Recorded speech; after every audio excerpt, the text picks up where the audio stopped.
di dalam Al-Quran. Surah Al-Kafirun mengandungi 6 ayat. Surah Al-Kafirun tergolong dalam surah Makkiyah.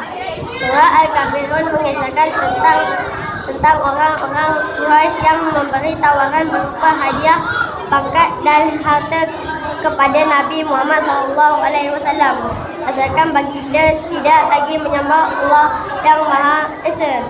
Namun Rasulullah kuat berpegang pada akidah Islam. Bagimu agamamu, bagiku agamaku.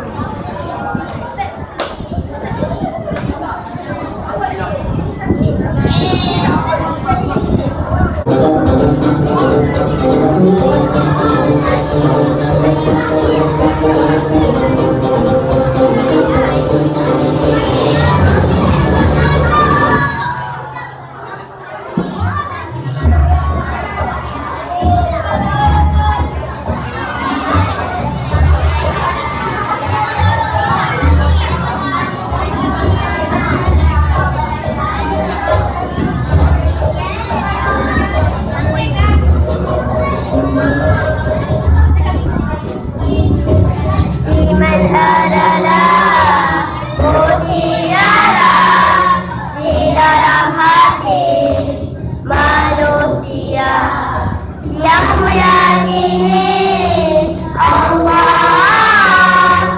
Maha Esa, Maha Kuasa. Tanpa budiman bagaimanalah merasa hamba padanya. Tanpa budiman bagaimanalah merasa hamba Allah yang bertakwa.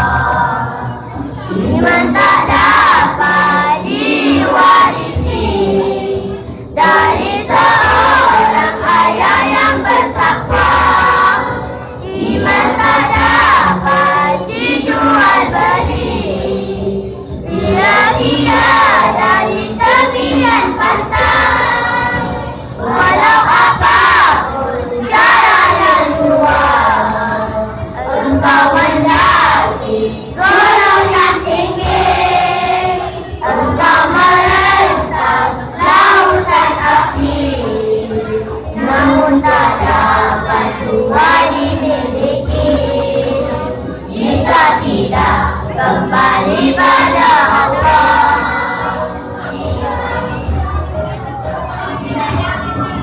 Iman adalah mutiara di dalam hati manusia yang meyakini Allah Maha Esa, Maha Kuasa. Tanpa beriman bagaimanalah merasa diri hamba padanya.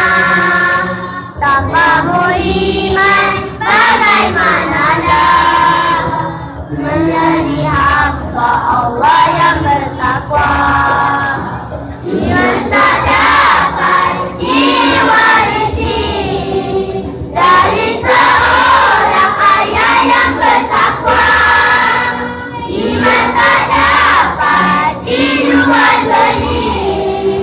Ia tiada di tepian pantai, walau apapun cara dan luar. Engkau mendaki gunung yang tinggi, engkau merentas lautan api, namun tak dapat dua dimiliki jika tidak kembali pada Allah. Jika tidak kembali pada Allah. Jika tidak kembali pada Allah. Jika tidak kembali pada Allah. Jika tidak kembali pada Allah. Jika tidak kembali pada Allah. Jika tidak kembali pada Allah. Jika tidak